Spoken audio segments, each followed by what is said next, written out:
Right in the center of the end of the soft palate is the uvula. Okay? Now I think in this one we're going to be checking also the back of the throat. Open your mouth. I'm going to have you say ah, which is cranial nerve vagus, and his uvula rises midline to the ah, which it should. I'm not going to gag you, but I would take and put this in the pharynx, and it would gag him, and that would be the gag reflex. Okay? And I want to look at your pharynx again. Ah. No tonsils. I'm looking for tonsils. Is there any? No, I never had them removed. I can't see them. Okay. And you see your uvula just kind of sticks to your bottom there. Okay.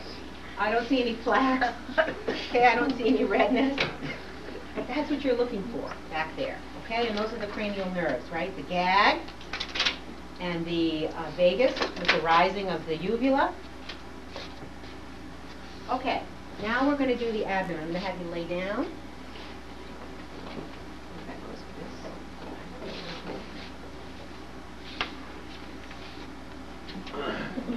Okay.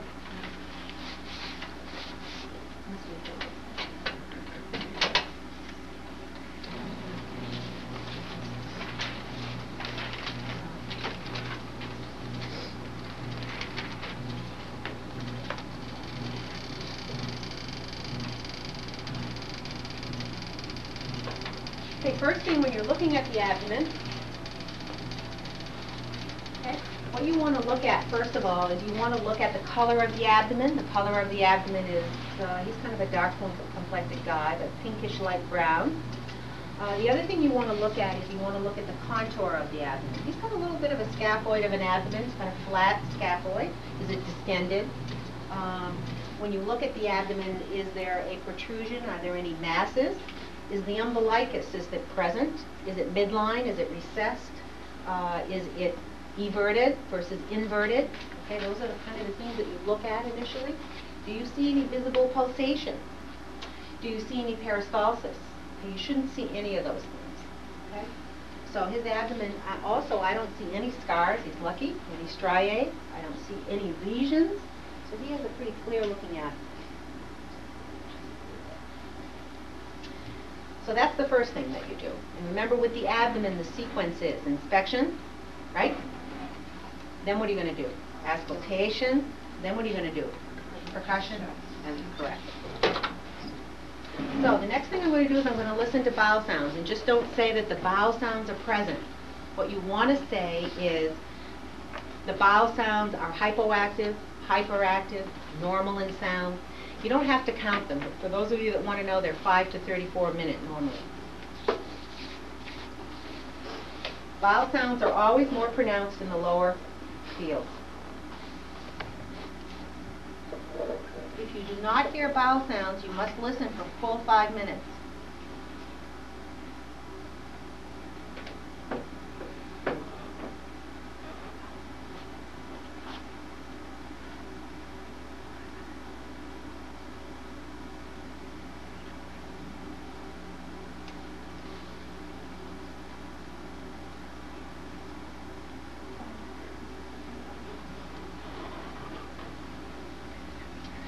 Listening to his vowel sounds. Okay. The next thing that we're going to do with our stethoscope on the chest is we're going to listen to the aorta. Okay, we're going to listen for a bruit over the aorta. Okay. You can also listen over the renals, iliacs, and femorals if you want, but all you're going to be tested on is the aorta. Right? What I like to do when I'm checking for the aorta is I want to make sure. Sometimes I try to feel the pulsation first to kind of. Oh yeah, he's got it.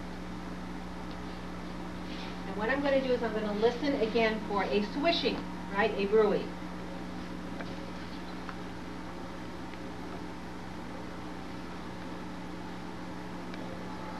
And no bruit, okay? It should just be loved up, right? No bruit. Okay, the next thing that we're going to do is what?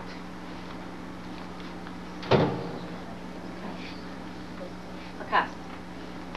Now, when you actually percuss the abdomen, you do a lot more than what we're just having you do, just a little general percussion. Okay? So all that we want you to do at this point is we just want you to get a sense of what it sounds like in the belly.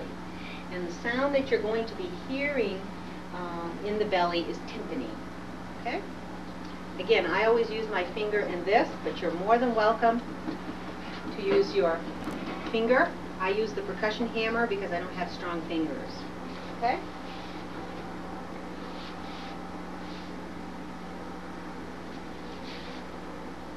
Dull there. If the bowel is full, it'll be dull. Okay? And the gastric bubble is right over the stomach. And all you'll hear is more tympani, which you do. Okay?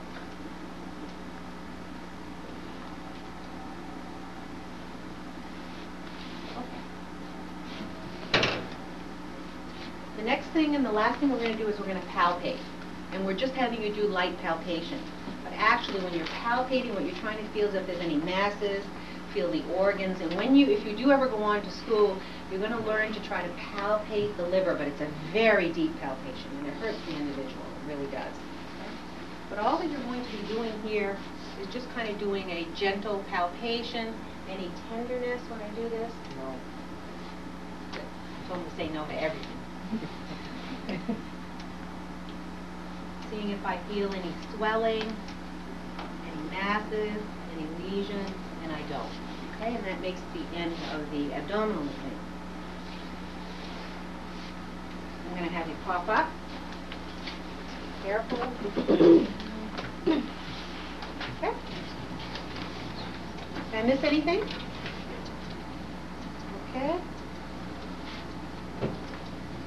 Next, this is the musculoskeletal is a little heavy here with the abdomen, but we have to put it somewhere. Okay, the next thing that I'm going to do is I'm going to assess the musculoskeletal system. There's kind of a lot to this. First thing I'd like to do is I'd like to check your posture. Can you stand up? Now remember, normally I would have checked all of this first. Right? But looking at his posture is erect. His chin certainly seems to have the appropriate angle. His extremities seem to be of appropriate length. You know, just looking at him generally, doing the posture check, he certainly looks good there. The next thing that I'm going to do is I'm going to have you walk forward about 4 or 5 steps and turn around. So his gait is smooth and coordinated and balanced, and his arms are swinging at the side, which is the norm. Okay? When we're looking, there's a few creaks there. Okay. Now the next thing that we're going to do is we're going to do just a general inspection, okay, of the musculoskeletal system. And you can sit down. Okay. What we're doing when we're checking the musculoskeletal system is we're just doing a general inspection for anything that looks out of the ordinary. Okay, is there anything that looks asymmetrical? The other thing is she wants us to just palpate a little bit for any general tenderness, but we're going to be checking every joint in depth. Okay, is there any tenderness? No. I don't feel any swelling, any redness. How about your hips? No. Knees? No. Okay, let me look at your back and spine. Any tenderness here anywhere? No. All right. The next thing that I'm going to do is muscle tone, of course, which I missed. Okay, he's got very good muscle tone. You can see it here. Look at his calf muscles. Good muscle tone. All right. Now I'm going to check his spine, and the only way to check the spine is you stand up. I'm going to have you turn around so they can look at your spine. Okay. So the spine should be fairly convex, concave, right? Convex. I mean, concave, convex, concave. So his spine is pretty straight, all right? The next thing that I'm going to do is I'm going to palpate the spinal processes a little bit. Any tenderness? No. And then I'm going to palpate here. Any tenderness? No. Etc., etc. Now what I'm going to do is I'm going to do range of motion of the back. All right, I'm going to have you turn this way. Okay, yeah, just completely turn, and then I'd like you to hold your hands together and bend over. Now I'm going to be looking for the straightness of the spine, any scoliosis, and it's very well aligned. Come back this way. Now I'm going to do a little bit more range of motion. I'd like you to hyperextend your back, please. Okay, good. Then I'd like you to do a little lateral flexion. Okay, this way. Okay. Now I'm going to stabilize your hips, and I'd like you to rotate to the side. Yeah, and then the other side. Okay. So he has full range of motion of his spine. All right. Now, while we're here, we're going to do the neck. All right. What I'd like you to do now is I'd like you to flex your neck, hyperextend your neck, laterally flex your neck, laterally flex your neck, rotate it this way, and rotate it that way. So he has full range of motion of his neck. Now, to test resistance, we don't test resistance on the spine, but when you do the musculoskeletal, we have to do resistance. So to test resistance of the neck, I want you to push against my hand. Push against my hand. Push against. Okay, good. Okay, so we move from there and we move to the shoulders. Okay? So the first thing we do is we look at the symmetry of the shoulders. Okay, we look to see if there's anything out of ordinary. Okay, and there isn't. And the next thing that we do is we palpate the shoulders. Okay? So I'm going to palpate the shoulder. Is there any tenderness? No. Okay. This one? No. In order to really sense crepitus or grating of the bones, you have to move it while you palpate it. Okay? And I don't feel, well, okay, I don't feel any, don't feel a thing. Okay. No crepitus. Now what I'd like you to do is I would like you to do range of motion of your shoulders. I'd like you to hyperextend it back, forward flexion. Then I'd like you to you know these terms, right? Abduction, adduction. Okay, good. And again. Okay, and again, this way. Okay. I'd like you to do internal rotation. And I'd like to do external rotation. So he has full range of motion of that shoulder. Okay? Now I'm going to do some resistance here. I want you to push your arm out, and I'm going to push against it. Okay? Again. Okay, now I'm going to try to pull it out. Okay, so he has full resistance to opposition. Okay? Got to have some humor, right? Okay, next thing I want to look at is the elbows. Okay? The elbows certainly look symmetrical. Looking at them, I don't see any swelling. Then what I'm going to do, what I do for the elbow, there's two little grooves in here, medial and lateral epicondyles. I kind of sit my fingers in there, okay? And I palpate those little grooves, palpate the elbow. Is there any tenderness? I don't feel any heat or swelling. Let me see if I feel some crepitus. Okay, let's do the other one. Okay, good. Now let's do some range of motion of the elbow. Flex and extend, pronate, and supinate. Okay, now let's do a little resistance. Bend your arm up and resistance. Bend your arm up and resistance. Now, try to bend it, and I'm going to straighten it. Try to bend it. Good. Again. All right. Full resistance to opposition. All right. Now we're going to look at his wrists and his hands. Okay, they're smooth, symmetrical. All digits are present. Important fact, right? The next thing that we're going to do is, again, the same thing that we just did. We've observed, now we're going to palpate. I start from the distal joint. Distal, proximal joint, distal, proximal joint, distal, proximal joint, distal, proximal, distal, proximal, distal, proximal. Then I do the metacarpal joint, like this, with my thumbs.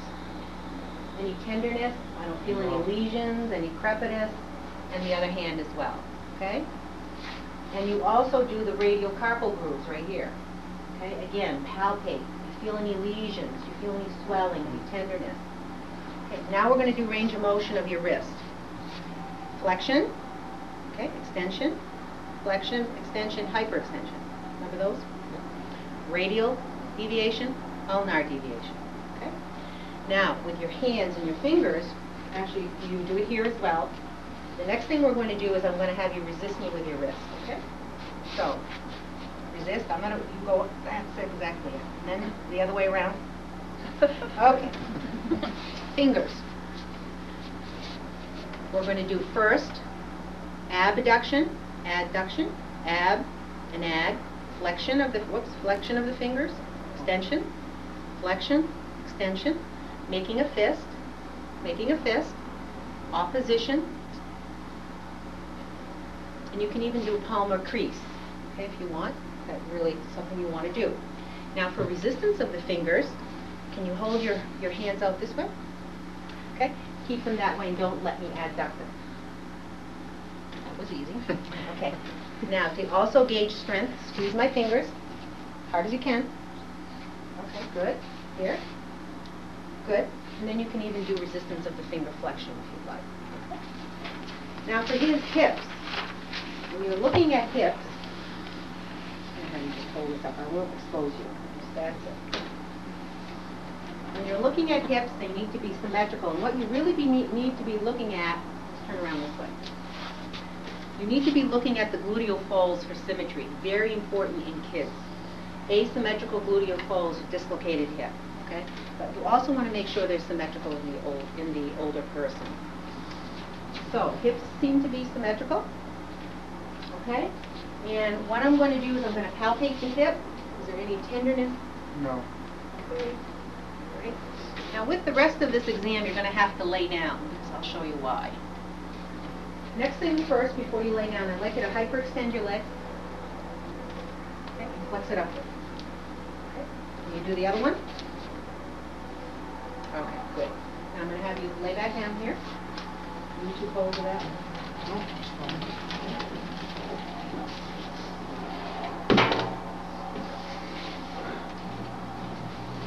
Now, in order to finish the rest of the range of motion, okay, what I want you to do now while the bed goes up is I'd like you to take your knee and bring it up to your chest. Can you do the other ones? Okay, good.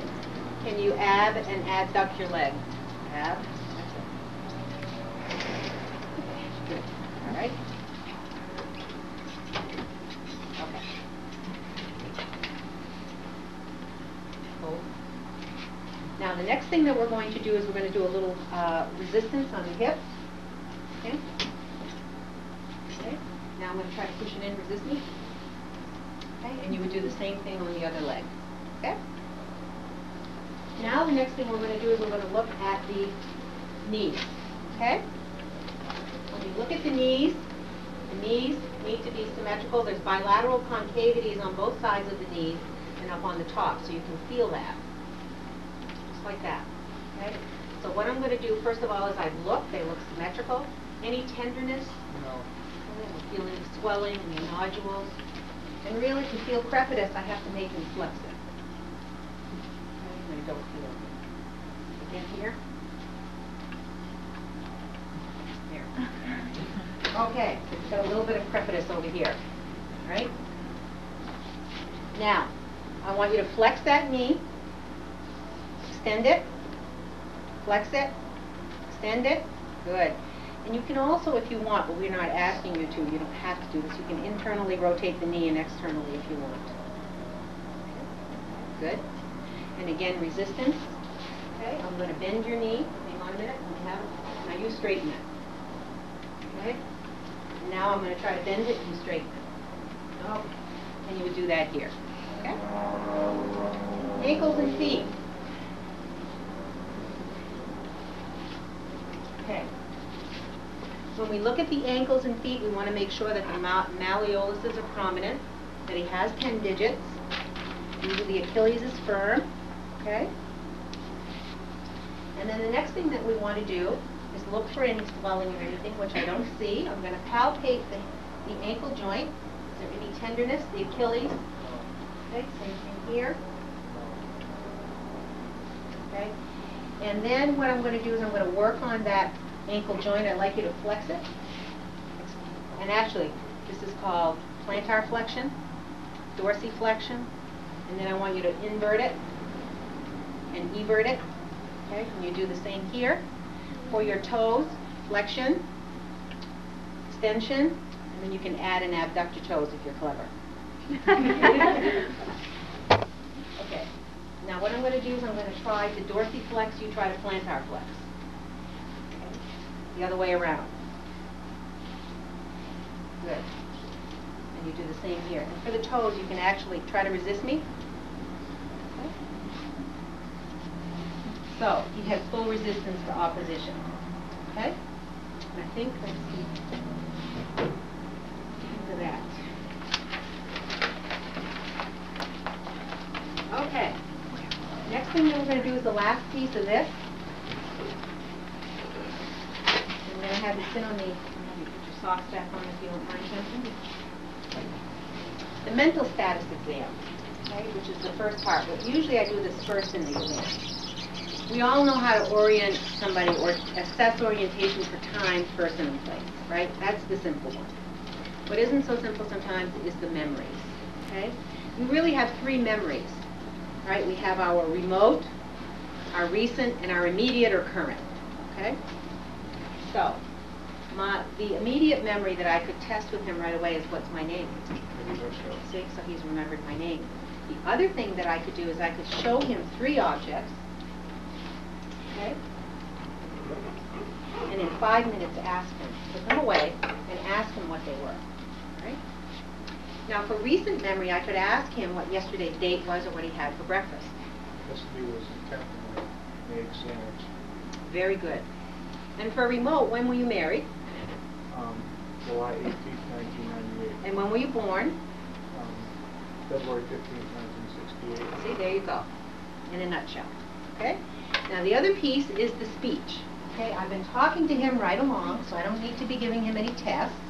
His speech is clear, it's concise, it's appropriate, it's related to the conversation, and that's all you need to say about the speech, okay?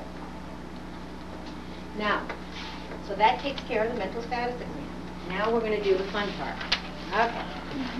Cranial nerve 1, right, which is what? Olfactory. With the olfactory sense, what you need to do is have the patient occlude. Shut your eyes, please. Let's do this. You should put it on a little bit of cotton. Okay, occlude one nair. What is that? Occlude that nair, you're not occluding it. What does that smell like? Vanilla. Nope. It's pretty strong. See, he saw this and he suggested this, you see? You must hide the scent. Okay? Must hide. We just learned something very valuable. Other one. That's the same scent. Vanilla. Okay. So we know that his olfactory is not working. Now in your outline it was typed up incorrectly. The optic does not include the pupillary changes. That is not with cranial nerve 2. In the optic test, it's the Snellen, and you can choose to use the Snellen. If you would like, you will have a choice. You can choose to use the book test for near vision. Have the person cover one eye, read 14 inches away. Cover the other eye, read 14 inches away. If you have to get closer, then you would document that right eye 12 inches, left eye, right, 14 inches, both eyes. You always do both as well. And the same thing with the Snellen. Remember with the Snellen, right, we have to be 20 feet away, and if they miss 2 letters in a line, then they fail the line, okay? And the other test that you can do is the peripheral visual field, okay? And you're not really familiar with that, so, I mean, have you done that one at all with Jody? Let's delete that. Okay. So that would check number 2, all right? Now the next cranial nerves are your 3, right, 4, and 6. Oculomotor, trochlear, and abducens. And they control pupillary, P-E-R-R-L-A, pupils equal reactive round to light and accommodation, and also your extraocular movements, okay? So when you're doing this, can you dim the light for me, please? The first thing I'm going to do is I'm going to do the direct pupillary check. I'm going to go in from the side, okay? He's got good pupillary reaction. Okay. Then what I'm going to do is I'm going to do consensual. Open your eyes wide, straight ahead. And when this one constricts, the other one should automatically, okay? And it does, all right? And for accommodation, I want you to follow my light into the nose, follow my light into the nose, okay? pupils equal reactive round to light and accommodation, right? And for the other part of this, the extraocular movements, I want you to follow my pen light.